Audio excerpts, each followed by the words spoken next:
So you can see that we've come a long way since the Starcraft 1 briefing room. We now actually are on the bridge of the battlecruiser Hyperion. This character right here is Jim Raynor, who is returning as...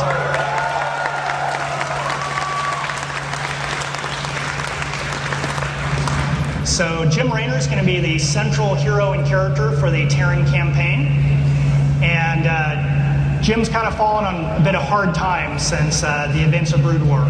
He's drinking a little more heavily. He's very bitter about how Arcturus Minx used him in the previous campaigns.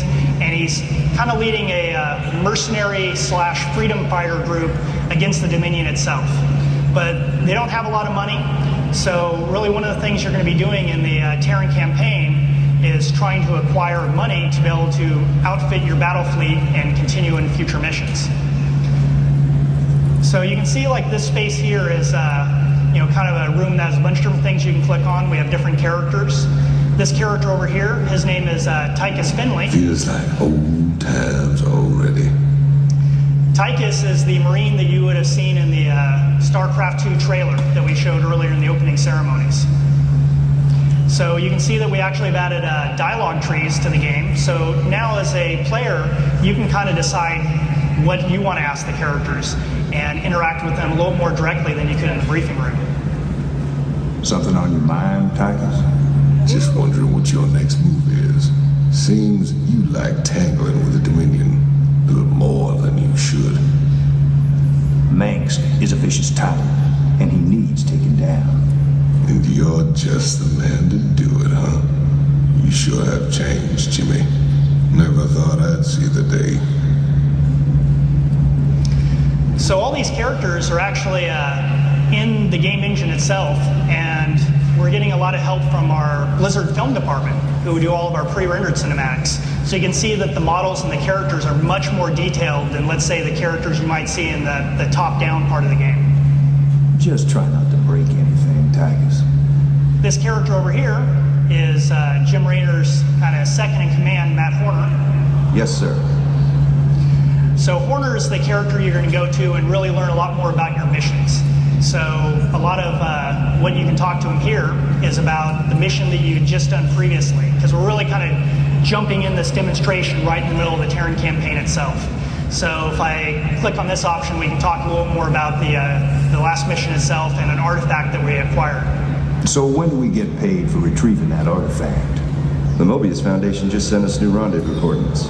It's like they're trying extra hard these days to cover their tracks from the Dominion. Well, we're the most wanted criminals in the sector, right?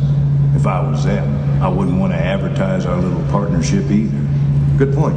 I'll contact them and take care of the exchange myself.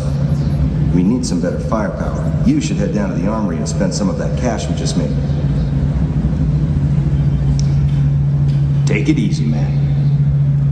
So along with the characters that you see on the bridge, there's kind of other different types of things you can click on. Some things that are not working yet that will be in the future, like these screens around here are actually going to be sub-menus that you can go to kind of learn more about the universe itself, learn more about how your progress in the campaign, and also kind of be other like fun areas, like this window you can click on.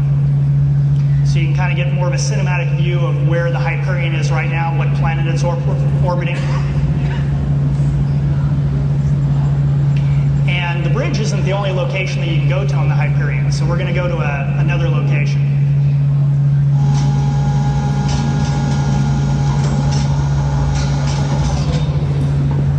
Chitsky, grade 6. Get it done. Down here slumming, sir. What was that? Boys are getting riled up, Jim. We got a problem.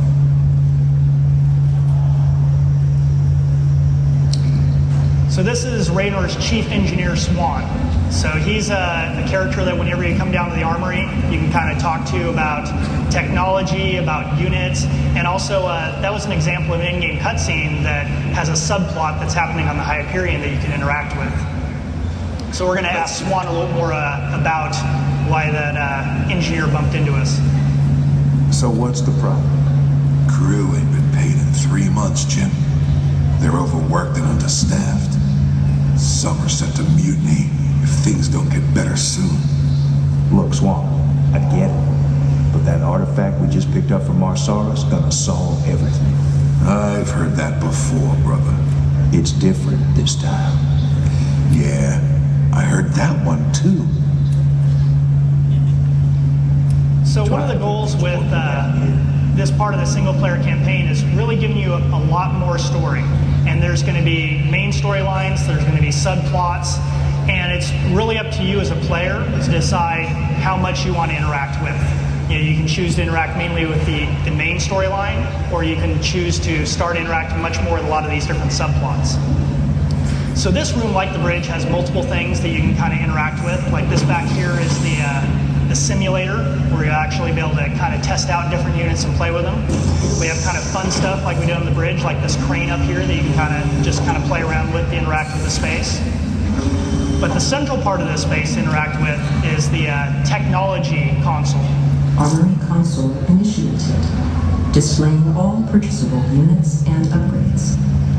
So as you complete missions, you'll earn money that you can then spend on your technology, which is a pretty big departure from anything that we've done previously in our games. So now, rather than just doling out upgrades and spells and abilities and units themselves, we're going to give you the power to choose when and how you want to buy units. So you can see like everything from upgrades, like the Marine Combat Shield, or things like the Battle Cruiser, which I can't yet afford, are all available for purchase. But since I'm demonstrating, I can go ahead and buy the Viking. So we're done with this area. We're going to go back up to the bridge.